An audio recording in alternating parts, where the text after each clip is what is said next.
all the talk the last week or so has been about Putin and Tucker. This is the interview that has 200 million impressions or views or whatever you want to call it, and getting all the fanfare. The most important interview, though, was the one right before that Tucker did with Mike Benz, who is no secret to the inside of the beast, the belly of the beast. This is the most important one to watch. He is the one who has been exposing now for a while, for a couple of years. I got turned on to him by Nolan Bowerley, exposing the inside of the intelligence apparatus. We talked about many times here the conspirators hierarchy, the Committee of 300. Dr. John Coleman, who wrote that book decades ago, about 30 or so years ago, over 30 years ago now, and was writing it for, I believe, a decade or so before that, former MI6 British intelligence officer, and just had stumbled onto these things throughout the mid 20th century during his field work, during his career, and then put this all together and compiled this all together, really of hundreds of years, dating back basically to the 1600s, 17th century, the British East India Company and Dutch East India Company, and who's really controlling things, who's really controlling the world through governmental organizations and non-governmental organizations, and how all these things work together. And I would highly suggest you go watch Mike Benz's video interview with Tucker on Tucker's platform, on his Twitter.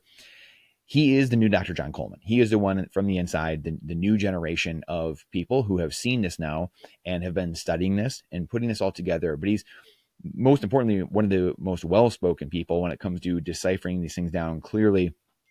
We have, numerous different, I should share this, but we have numerous different times that we have been shown, like Mark Moss, right, creating a I don't know what you call it, but a map, I guess, probably the best way to say it, looking at a map of how these things all come together, and how the structure is broken down. And this, which I can overlay a couple of them in here while we're talking, so that way you can see them. But this structure is the most important thing you're probably going to see in your life. And you don't need to know it, you don't need to study it per se, but you need to understand that we are living in a world that is fraught with fallibility, humans being fallible. Humans are sinners. And we talk about man separating from God, living in the Garden of Eden, trying to become gods, trying to say that they are the center of the universe, which we know we're not. We're specks of dust in all of human history.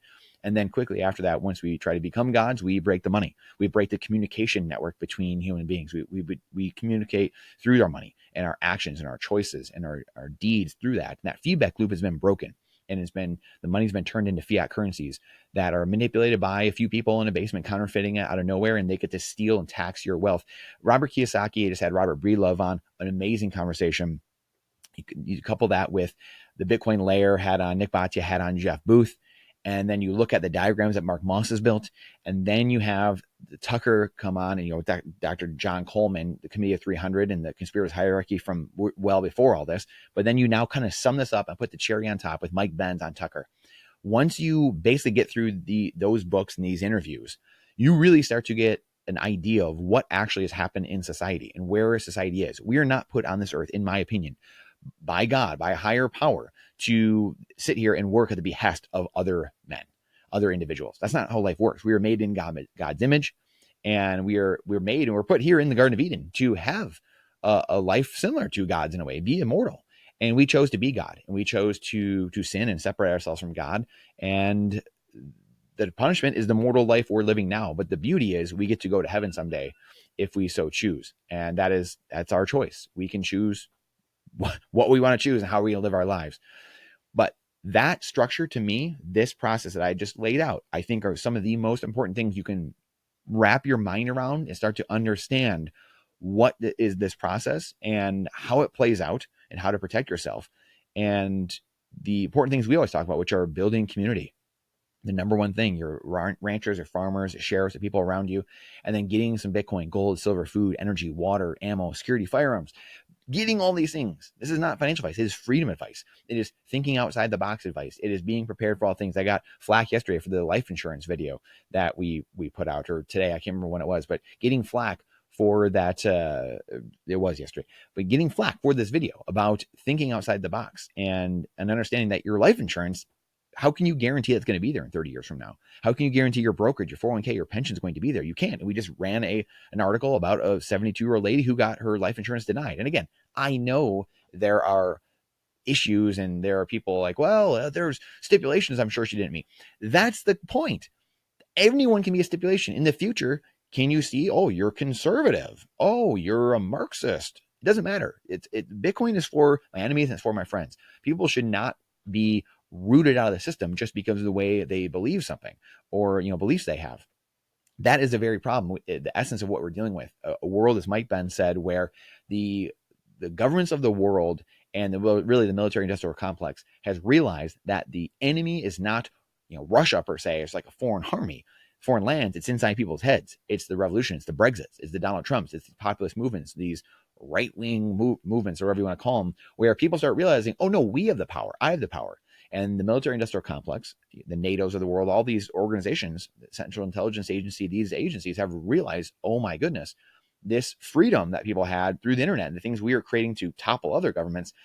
Now the threat is within our own borders. The republic and then democracies around the world here are the threat to our existence. And these institutions we have built and are standing on to control life and give us these lavish lifestyles, these grifter, rent seeker lifestyles. This is about to come to an end if we don't start censoring our own people and start rooting out the freedom that they have, or else they're going to take us out.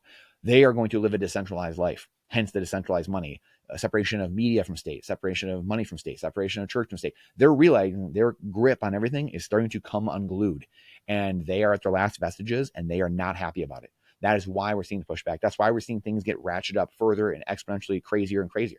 And that's going to continue happening. That's what we've said many times here. It's going to get worse before it gets better. And that means in the political realm, it's going to get worse. Politicians and governments are going to be crazier. And also on the streets, people are going to be crazier because they don't understand exactly what's happening.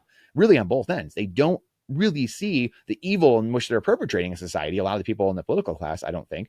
And then the 99% don't understand the problem. They don't understand that the money's been broken. It's a currency. It's being, their time and energy being siphoned away from them. They can feel it, but they don't exactly know what is happening, and they start losing their mind. So here we are.